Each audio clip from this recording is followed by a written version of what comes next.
si tu ne le sais pas, la 3e année à Sciences Po, elle se fait à l'étranger. Et donc, durant notre 2e année, il faut qu'on choisisse là où on veut partir. Et c'est mon cas. Du coup, je t'ai emmené avec moi. J'ai un petit peu filmé au tout début quand j'ai dû passer le TOEFL. Parce qu'en fait, pour partir à l'étranger, il faut que tu passes une certification de langue pour aller dans des universités dans le monde. Et la certification pour les étudiants, c'est le TOEFL.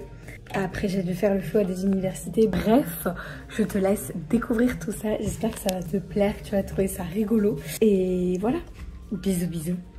À très bientôt. Bon visionnage. Bon, il faut que je récapitule. En gros, j'ai passé mes 2 premières années à Reims pour mon bachelor. Et comme tu le vois sur le schéma, la 3e année, elle se fait à l'international. Et là, j'ai beaucoup de choix d'université. Et après avoir choisi mon université, il va falloir que je passe un examen de langue, que je choisisse mes universités, que je les remplisse sur la plateforme de choix. Et je t'emmène dans toute cette aventure. Alors, j'espère que t'as le cœur bien accroché, parce que je t'ai pas au bout de mes peines, hein.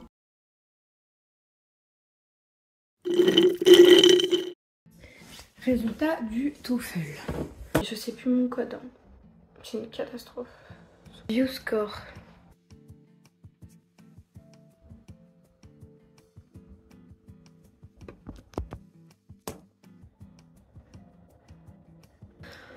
Ok, j'ai pas la meilleure note. Clairement pas. J'ai eu des notes pas ouf. Mais ça passe. Ça passe. Il faut 90, je crois, j'ai 91. C'est cool. C'est cool. C'est cool.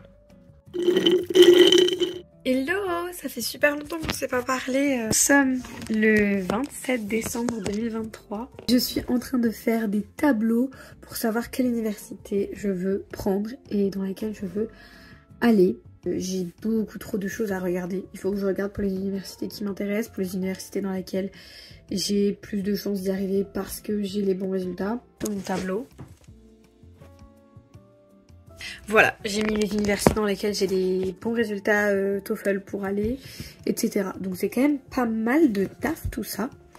Mon rêve en fait, ce serait d'avoir une université à Montréal en anglais. Parce que Montréal, j'aime profondément cette ville et c'est une culture qui m'intéresse énormément. Le Québec, c'est un monde qui m'intéresse énormément. En étant francophone, c'est vraiment quelque chose qui m'interpelle.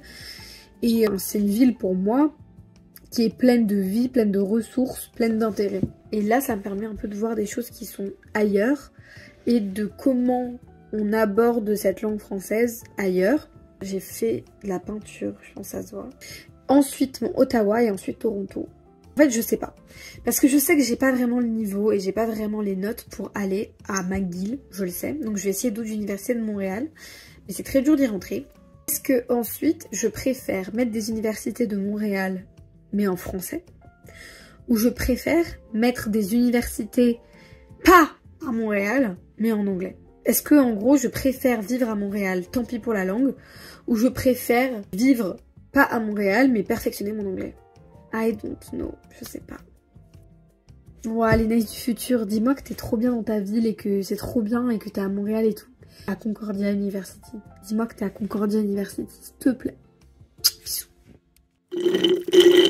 Nous voici dans mon canapé à 23h30, il me restait 30 minutes pour remplir tous mes choix sur la plateforme. Je pense que j'étais dans un déni et surtout j'avais peur de remplir parce que ça voulait dire que ça devenait officiel.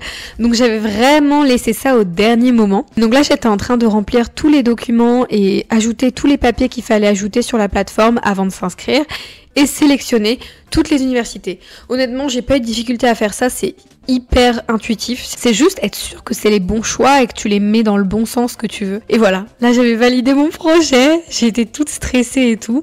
Un peu drama queen quand même. Et donc comme tu peux voir, fallait mettre le TOEFL, nos lettres de motivation, notre CV, nos relevés de notes de première année de Sciences Po. Et là c'était validé, c'était bon. C'était parti quoi. Non mais c'est trop dingue ce qui m'arrivait franchement. Écoute, ouais, j'espère que ça va. Je voulais te parler des choix que j'ai faits parce que tu as vu une vidéo où j'ai décidé de mes choix d'université pour l'année prochaine. C'est une grande aventure qui se lance et du coup j'ai...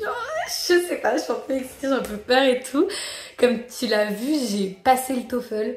C'était une expérience que j'ai pas du tout aimée. C'est horrible, en plus je suis trop nulle pour comprendre le type de questions. Genre... quelle est l'information la plus importante dans le texte? Je suis trop nulle. Donc c'est pas ma question d'anglais, c'est la question de la logique là-dedans. Pour tout raconter, je savais perso que je voulais aller au Canada parce que toute ma vie, j'ai toujours voulu aller au Canada. Je sais pas si je l'ai. J'ai un carnet du Canada. Quand j'étais petite, j'allais sur internet et je faisais mes petites recherches sur le Canada et je complétais mon carnet Canada. Bref, j'ai choisi des universités, toutes au Canada. Le problème du Canada et du Québec, c'est beaucoup de français-anglais. Et je veux vraiment m'immerger dans un monde anglophone. Donc voici mes choix. On doit classer celles qu'on préfère en top 1 et celles qu'on aime entre guillemets le moins en top 6, même si normalement tu mets des 6 universités qui te plaisent le plus, tu vois. Il faut aussi être assez logique parce qu'en fait, même si ton top 1 par exemple est plus ambitieux que d'autres ou que ton top 4 est beaucoup trop demandé, et ben autant juste pas le mettre en top 4 puisque tu sais que tu n'auras pas la chance de pouvoir y aller puisque c'est des universités que tu mets soit en top 1 soit tu ne les mets pas. Du coup, moi je voulais McGill, mais je pense honnêtement que je n'ai pas les notes adéquates pour aller à McGill. C'est pas que je me rabaisse ou quoi que ce soit, c'est que je suis réaliste. Autant ne pas gaspiller un de mes 6 vœux à mettre quelque chose dans laquelle je sais pertinemment à 98-19% que j'irai pas parce que j'ai pas les notes adéquates et que mon TOEFL n'était pas assez bon, bref. Donc bye bye. Du coup j'ai abandonné McGill, mais j'ai mis Concordia en top 1. On croise les doigts, on espère, je manifeste, je vais aller à Concordia, je vais aller à Concordia. En vrai j'ai mis Concordia parce que c'est la seule uni complètement anglophone à Montréal qui m'intéresse, qui me plaît vraiment. Deuxième uni que j'ai mis, je ne savais pas laquelle mettre en top 1, en top 2. J'ai mis Ottawa. Ottawa c'est une uni où tu peux le faire autant en anglais qu'en français. Honnêtement, moi je vais tout faire en anglais si je peux parce que c'est mon objectif. Et pas Carleton, je n'ai pas regardé honnêtement pour l'université de... Enfin pour Carleton. Voilà. Ensuite j'ai mis une université, l'université de London. Ce n'est pas à Londres, c'est en dessous de Toronto. Les gars, pourquoi j'ai fait ça? Je ne sais pas pourquoi j'ai fait ça. J'étais à London. Honnêtement, j'ai mis London pour 2 raisons. Un, pour la blague, parce qu'en vrai dire « Oh, je vais à London », alors qu'en fait, c'est au Canada, c'est plutôt rigolo. La deuxième raison de pourquoi j'avais mis London, c'est parce que c'était tout près de Toronto et que c'était complètement en anglais. Mais j'ai regretté direct après. Au final, je voulais pas, je regrettais trop d'avoir mis London. Je me disais, mais en fait, j'ai pas envie d'aller dans cet endroit qu'on connaît pas, où il y aura pas beaucoup d'activités et tout, alors que c'est faux. Je voulais plus y aller. J'avais pas envie d'aller à London et j'étais en mode, non, ne me donnez pas London, s'il vous plaît, je voulais pas aller à London. Ensuite, j'ai mis Calgary. Pourquoi Calgary? Calgary, c'est à 20 km au nord de Vancouver et c'est au milieu de la forêt. Et tous les avis qu'on donnait sur Calgary, c'était, tu vis l'expérience québécoise, canadienne, à fond, au milieu de la forêt avec les ours, avec le ski de fond, etc. Et je me suis dit, allez, autant y aller à fond, quoi. Je vais au Canada, autant vivre l'expérience à donf. L'école aussi était vraiment pas mal. Et ce qui ressortait du rapport que j'avais lu, c'était que c'était pas son premier choix et au final elle a adoré parce que c'est un petit cocon où il y a peu de monde. Et donc c'était un peu le débat, est-ce que je préfère aller à Montréal mais pas évoluer en anglais ou est-ce que je préfère aller en anglais? Et mes copains d'un côté me disaient, Lénaïs, t'as fait trop d'efforts en anglais pour t'arrêter maintenant, ce serait bête de tout abandonner. Et d'un autre côté on me disait, mais Lénaïs, c'est ton année à l'étranger, genre tu pourras retourner dans d'autres pays anglophones plus tard, là juste profite de ta vie, t'as travaillé 2 ans pour ça, profite. Et j'étais perdue entre les deux. Et donc j'ai laissé le hasard faire les choses en décidant de mettre d'abord l'anglais, ensuite mettre les coups de cœur. Donc c'est pour ça que mon 5e choix est l'université de Montréal en français. Mon 6e choix c'était Laval à Québec. Et du coup maintenant je te laisse avec les résultats que j'ai reçus début février. J'ai reçu ces résultats le 12 février, voilà. Donc je te laisse avec la suite, j'espère que ça va te plaire. Je pense qu'en vrai je vais arrêter peut-être cette vidéo là avec l'annonce et tout de l'étranger. Et puis on continuera plus tard, mais en tout cas c'est ça. Il faut aussi que j'aille chercher mon passeport parce que j'ai reçu un mail pour me dire votre passeport est prêt, venez le récupérer. Donc je ne vais pas me faire prier, je vais récupérer mon passeport pour pouvoir partir à l'étranger s'il vous plaît. Laissez-moi partir. Je tremble et tout. C'est l'heure d'aller voir mes résultats. Chers étudiants, nous avons le plaisir de vous informer que le comité de 3e année présidé de la directrice des affaires internationales. Non.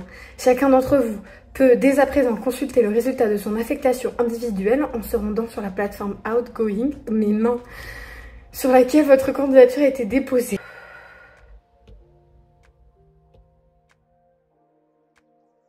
Merci beaucoup d'avoir suivi cette vidéo, j'espère qu'elle t'aura plu, surtout teasé pour la future vidéo sur les résultats. Si tu es dans ce cas, n'hésite pas à partager ton aventure et puis j'espère que ça t'aura intéressé. Je te dis à très bientôt pour une prochaine vidéo.